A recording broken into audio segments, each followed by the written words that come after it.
Hello traders, FX Pip Collector here. Today is Tuesday, October 22nd. I'm going to be analyzing the pound yen starting on the monthly, working my way all the way down to the 1 hour time frame for the full top-down analysis. But first, don't forget to check out my website, fxpipcollector.com, if you would like to get access to my swing trade signals, my daily members-only live streams on Zoom, and my 34 video trading course, all included for only $30 per month. So anyways, on the pound yen, I still think it's extremely clear that this is a 1, 2, 3, 4, 5 pattern forming right now on the monthly time frame. Very, very, very clear looking pattern.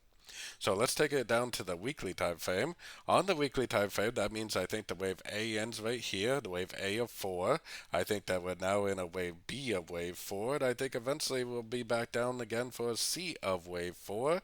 I'm targeting the 50% for potentially the end of this ABC of 4, and potentially going back up for the wave 5. Keep in mind this is the weekly time frame. It's going to take a very, very long time to play out.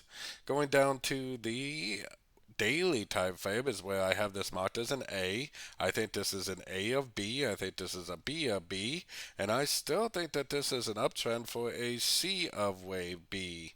I'm still targeting either the 138 or the 123 for the potential end of a wave B and potentially the continuation of the downtrend for the C. Should all still be part of a wave 4 on the higher time frames. Going down to the 4 hour time frame. So the trend is definitely still up, and ever since yesterday's move up, we have a new swing high, which means that we can now move our structure from down here where it was to up here.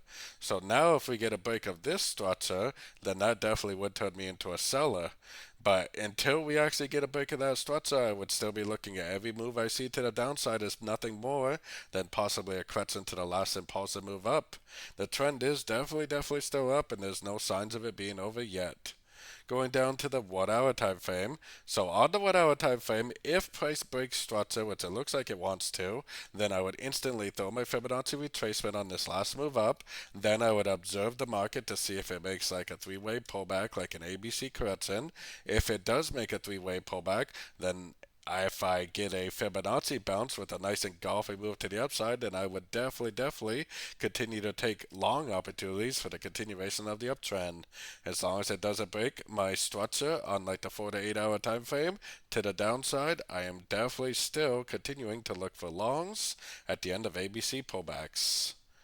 So don't forget to join my free Discord group. It's linked over here in the corner. And as always, thank you and happy trading.